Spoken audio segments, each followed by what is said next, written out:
700 gendarmes que se quedan sin trabajo este año, por lo que la emergencia continúa y las movilizaciones también. Van a persistir en una vigilia en la Quinta Municipal para pedir al alcalde que respete la estabilidad laboral.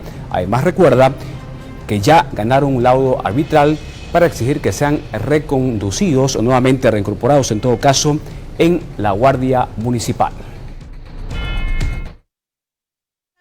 Están vigentes los contratos de los guardias municipales que tienen ítem. Los demás compañeros, todos están sin contrato, por eso es que no están trabajando, y es lo que le hemos exigido y le exigimos al alcalde, que se contrate de una vez a todos los trabajadores y que se le mejoren las condiciones laborales y que se le pague pues todos los adeudados. No nos olvidemos que le deben 6 subsidios a los trabajadores, le deben bonos de alimentación, le deben la ropa de trabajo. Hace más de 2 años no hay ropa de trabajo. ¿Cuántos guardias municipales han quedado sin trabajo al no firmar contratos? Son más de 620 guardias municipales que están sin contrato, solamente son 210 que son de ítem, y los demás trabajadores que son fumigación, choferes y bomberos, ni uno tiene contrato, pues no están trabajando.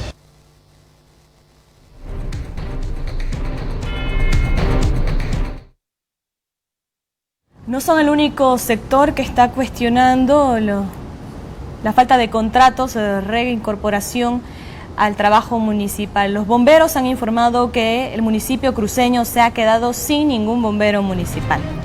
Tal y como lo escucha, permanezca y tome previsiones, evite cualquier tipo de posibilidad de que una chispa llegue a cualquier parte cercana a su domicilio, a su lugar de trabajo, porque al parecer no habrá ayuda que pueda llegar.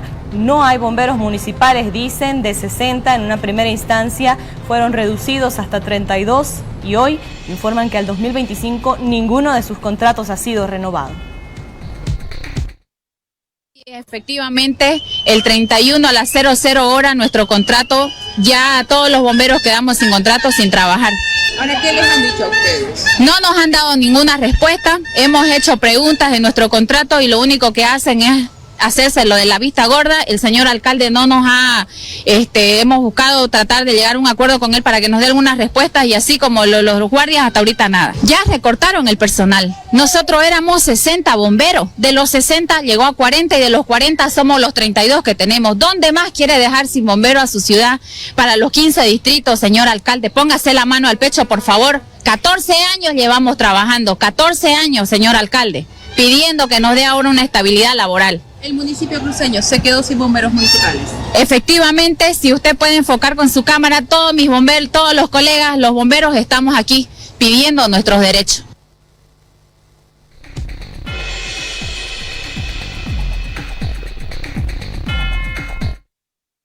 Todo esto está vinculado a la economía, ¿no? A la situación complicada que se vive en el país. Las alcaldías al parecer han quedado sin recursos económicos, sumado que pueden ser los cuestionamientos a la gestión de cada autoridad, en este caso Johnny Fernández, pero que tienen en serias emergencias a los guardias municipales que tienen que estar en los mercados y también a los bomberos que tienen que atender emergencias ante cualquier incendio o hecho que se pueda registrar, en este caso en la capital oriental. ¿Qué pasa en lo nacional?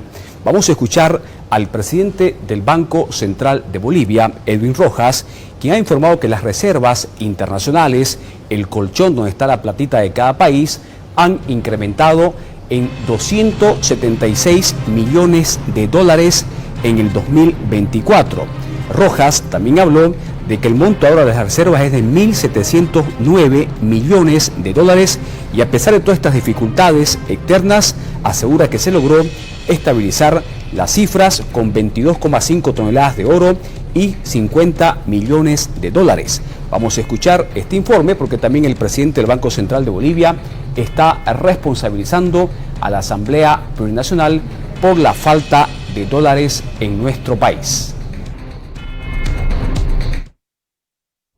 Nosotros podemos señalar que durante la gestión pasada hemos incrementado las reservas internacionales netas en 267 millones de dólares. Este incremento que se hace en comparación al dato que dimos a principios del año pasado, ¿no es cierto?, en el cual señalábamos que el nivel de las reservas internacionales de la gestión 2023 era de 1.709 millones. A diciembre de 2024 hemos cerrado en 1.976 millones.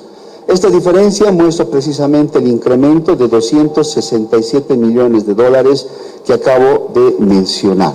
En primer lugar, en lo que concierne al ingreso de divisas, por supuesto que tenemos que señalar al nivel de las exportaciones de nuestra principal empresa pública, que es YPFB, el cual generó 1.879 millones de dólares.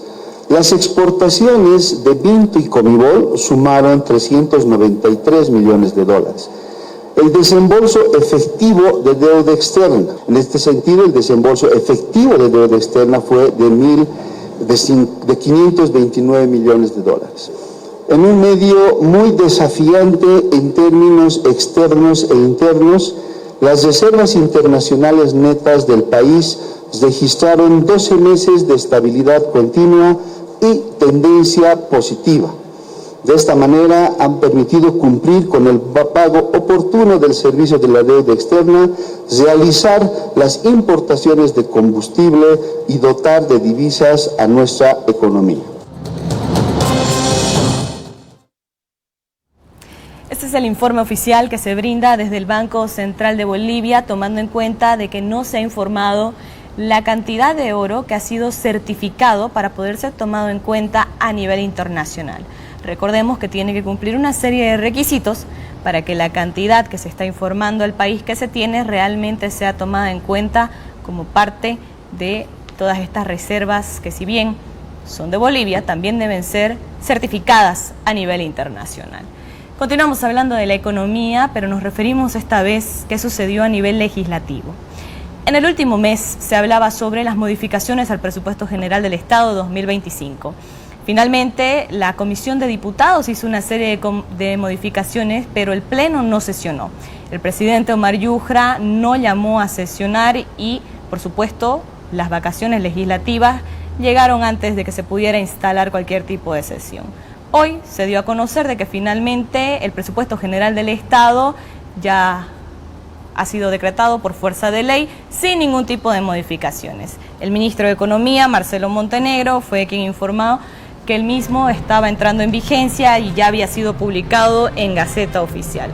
Son 5 los decretos para reglamentar el presupuesto que entró en vigencia por fuerza de ley desde el 1 de enero. Entre ellos, los decretos de gravamen arancelario cero para importación de bienes de capital para sector productivo y agropecuario, IVA cero para importación de hidrocarburos, gravamen cero para importación de bienes de capital para implementar plantas de biodiesel, y que empresas públicas puedan hacer pago en activos virtuales, además del decreto para que el 6% de utilidades netas de bancos múltiples y pymes estén destinados a la función social.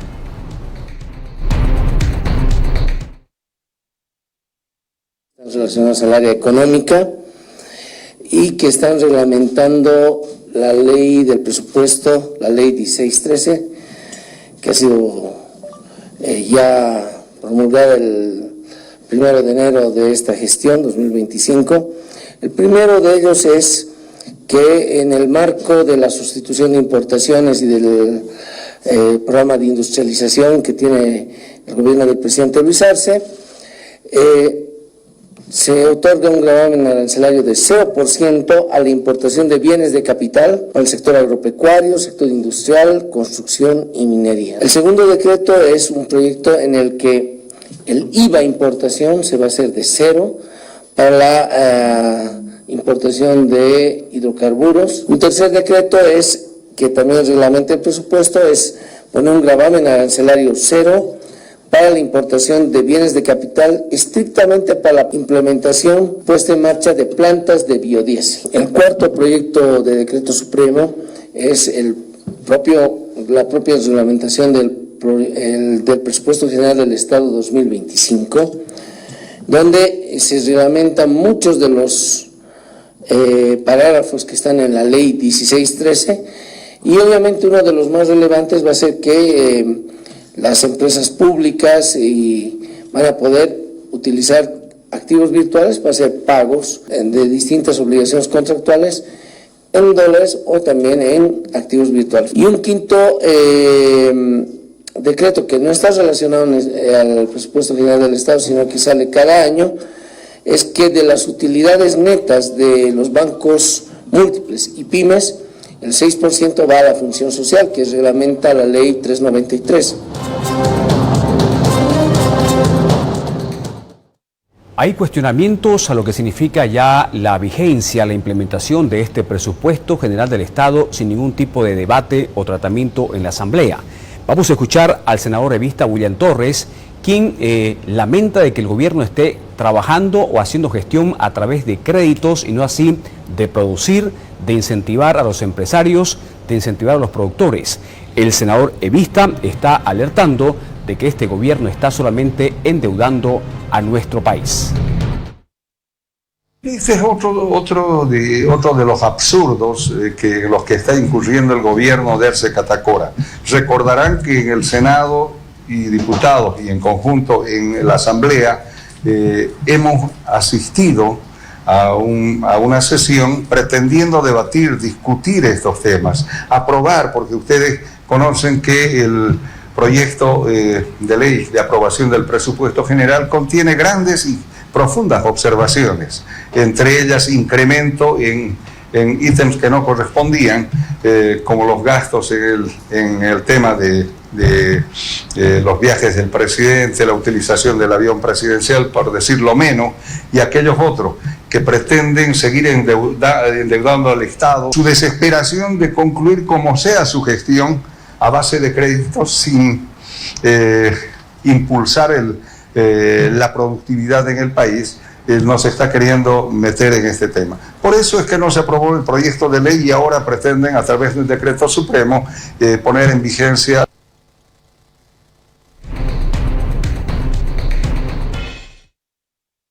Por su parte, el diputado opositor Beto Astorga también cuestiona que se haya integrado el presupuesto general 2025 sin ningún tipo de modificación. Es más, ha llamado a aquellos sectores quienes se verían tremendamente perjudicados, decía él, por el comiso de productos como los gremiales, a movilizarse en los próximos días.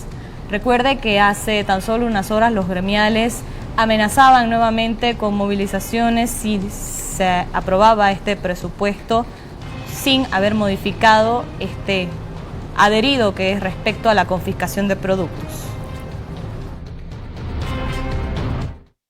Claramente se nota que este presupuesto general del Estado ha sido, en este caso, ejecutado de forma arbitraria. En ese sentido es importante que la ciudadanía se movilice, los gremiales, contra este presupuesto general del Estado, ya que claramente pues pretenden confiscar productos y esto va contra la empresa privada. En ese sentido pedimos a la ciudadanía que pueda movilizarse. En la Asamblea Legislativa no han permitido que la oposición pueda debatir este proyecto de ley, no han permitido que existan las modificaciones correspondientes y lo único que queda a estas alturas es que la ciudadanía, los gremiales, realicen la movilización correspondiente contra esto que se pretende hacer contra los productos y contra la propiedad privada. En ese contexto, pues, me parece que esto es algo totalmente arbitrario, han escondido en la Asamblea Legislativa, han dilatado este tema para ejecutarlo desde el Ejecutivo. Entonces, lo importante ahora es que la ciudadanía se pueda movilizar. Lo único que queda ahora es la presión social, eso es lo único que queda para que prácticamente pues el gobierno pueda retroceder a estas confiscaciones que pretende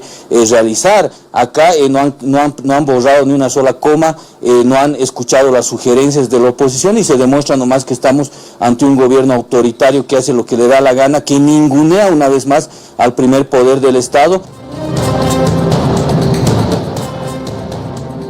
El ministro de Economía, Marcelo Montenegro, una vez más ha salido a defender este presupuesto general del Estado y está invitando a los privados, a los empresarios, a poder ser parte de una reglamentación para perfeccionar esta norma. Montenegro también dijo de que están plenamente garantizados los recursos económicos para las próximas elecciones presidenciales previstas en el mes de agosto. Y también Montenegro, una vez más, insiste y lamenta que en la Asamblea existan 1.300 millones de dólares de créditos que están estancados. Las arbitrariedades y que el sector privado señala, nosotros hemos sido claros el año pasado cuando nos hemos reunido con los sectores, involucrados en el área productiva, de que nosotros estamos dispuestos y los hemos invitado a reglamentar los artículos relacionados al tema del ágil de especulación, porque queda claro, y ustedes son mismos portavoces de las noticias, donde se muestra donde hay ágil de especulación, productos que están saliendo al extranjero porque es más barato aquí en Bolivia. Entonces el gobierno nacional tiene que tomar medidas de precautelar el mercado interno, pero hemos invitado al sector privado a reglamentar aquello. Si el sector privado no lo ve conveniente o no le interesa o no lo ve suficiente, pues ya también será la responsabilidad del sector privado no entrar en esta reglamentación, que creo que es importante que lo hagan, porque hay muchos detalles donde obviamente se puede perfeccionar cualquier normativa. En el presupuesto hay una previsión, y esa previsión está contemplando todo este contingente de recursos que va a ser utilizado en las elecciones nacionales de esta gestión. Y en relación a que el presupuesto es más inflacionario porque endeuda al país, señalar que a la fecha hay 1.300 millones de dólares que están en la Asamblea y que no han sido desembolsados y que quedan ahí varados en la Asamblea Legislativa. Y yo ya lo denuncié el año pasado. Seguramente van a querer destrabarlos por el mes de marzo, abril, así, como para decir, sí, lo estamos destrabando, pero esos recursos ya no van a poder ser utilizados. Por lo tanto, queda claro que la acción que ha hecho algunos malos asambleístas ya le ha hecho un daño al país, ya le ha hecho el daño, ¿no? Y no van a salvar esa responsabilidad queriendo destrabar en esta gestión los recursos. Que eso quede patentado y quede claro para toda la población boliviana. Vamos a ver qué dicen los privados, ¿no? Si asisten a esta convocatoria a reglamentación del Presupuesto General del Estado 2025. Seguimos con el gobierno, vamos en vivo hasta la sede de gobierno. Se pronuncia el viceministro de Defensa del Consumidor, Jorge Silva, sobre el precio en los productos o los principales alimentos de la canasta familiar. Lamentablemente en los últimos días y semanas del pasado año, donde el precio ha sido consumidores quienes han tenido que pagar precios altos por los principales productos de la canasta familiar, en especial el aceite, el arroz, la carne de pollo, la carne de cerdo y la carne de res. Estas ferias que está impulsando el Viceministerio de Desarrollo Agropecuario, sin lugar a dudas va a alivianar la economía de los consumidores en el país, pero al mismo tiempo va a generar estos espacios de encuentro entre productores bolivianos y consumidores bolivianos. En ese sentido, nosotros vamos a apoyar estas actividades, también con el control a partir de nuestros centros de atención al usuario y consumidor, para que también con el peso y el precio justo a los consumidores.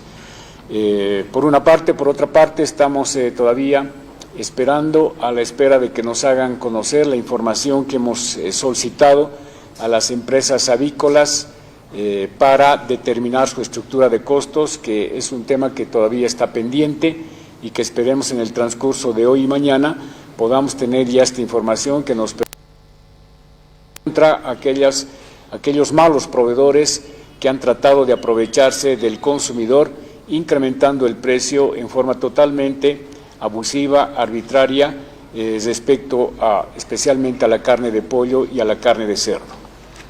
Viceministro, Estados Unidos para la legalización se tenía pendiente una agenda con una mesa técnica con los arroceros en Montero. ¿Cuándo se instalan esas mesas, viceministro? Sí, son 4 tareas pendientes que la vamos a emprender a partir del día de hoy. Tenemos una reunión por la tarde como Comité de Seguridad Alimentaria para definir las fechas de reunión con el tema del arroz. Hay un compromiso con los arroceros de instalar a la brevedad posible una mesa técnica con toda la cadena productiva del arroz. Lo propio en el acuerdo que se ha suscrito con la industria oleaginosa, hay la necesidad de instalar otra mesa técnica para ver también el tema de la cadena productiva del aceite. al igual que la reunión que está pendiente con Contracabó, los ganaderos, a objeto de evaluar los acuerdos que hemos suscrito hace más de un mes en Santa Cruz. Finalmente, hay la necesidad de podernos reunir también con el sector de comerciantes minoristas, comerciantes mayoristas y productores de carne, a objeto de poder evitar el agio y la especulación con el precio de estos productos, como lamentablemente haya ocurrido el pasado año.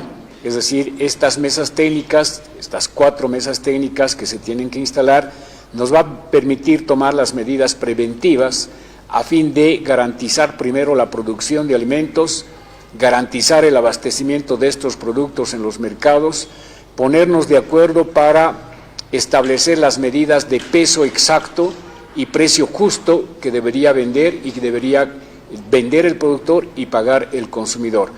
En estos 4 importantes productos que han sido determinantes en el último mes del 2024 y que ha afectado notoriamente a la economía de la población boliviana. La palabra en conferencia de prensa de viceministros del gobierno hablando de las ferias del campo a la olla para poder garantizar un precio justo en los diferentes departamentos de nuestro país. Silva, el viceministro de Defensa del Consumidor, a quien estábamos escuchando, nuevamente lamentó de que algunos sectores productivos estén ocasionando que se esté incrementando el precio de algunos productos, y también en la otra parte dijo de que siguen esperando que algunos productores como avicultores, arroceros, también tengan que derivar al gobierno sus informes de costos para ver qué está pasando en el incremento de precios en esos productos. Vamos a dejar esta información porque es parte de lo que significa ya las repercusiones de qué está pasando en la economía, porque el tema de la canasta familiar seguramente es el más sensible de lo que puede sentir el pueblo boliviano en la economía. Vamos a hablar también de la gestora pública. El Movimiento de Emergencia Nacional y Seguridad Social, que tiene como representante a Yerko Orozco, hoy informó de que este lunes tienen previsto una gran movilización para tomar el edificio de la gestora pública en Santa Cruz. Están denunciando al director, Jaime Durán, por haber movido sin ningún tipo de información de autorización 700 millones de dólares de la gestora pública. Vamos a hablar de esta información porque están exigiendo la renuncia y advierten de esta movilización este próximo lunes 6 de enero. Al contrario, están malgastando los dineros a toda costa, toda vez de que ha entregado más de 750 millones de dólares al Estado y hasta la fecha no ha dado una respuesta de dónde y cómo y cuándo va a ser devuelto esos dineros. Es por eso que el 18 de diciembre hemos presentado esta carta de solicitud de renuncia al gerente general de la gestora pública, Jaime Durán, para que éste renuncie. Como no lo ha hecho, el día lunes invitamos a toda la población de jubilados, aportantes, que no se apersonen a la gestora pública, porque el Movimiento de Emergencia Nacional va a hacer una toma pacífica de la institución. Es por eso que nosotros estamos en emergencia hasta que este señor renuncie. Tenemos miedo y temor de que todos los adultos mayores también vayan a quedar sin la renta dignidad, siendo que esto es universal y obligatorio para todos los adultos mayores que dieron.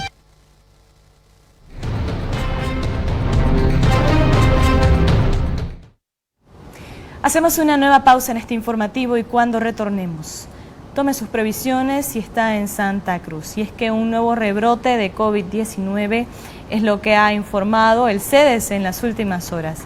290 son los casos positivos al momento, si bien aseguran de que la enfermedad no ha golpeado como en otras ocasiones y por supuesto vendría con menor fuerza. Algunos son mucho más susceptibles a poder caer enfermos respecto a este tema y también a verse más afectados. Le contamos los detalles en unos minutos.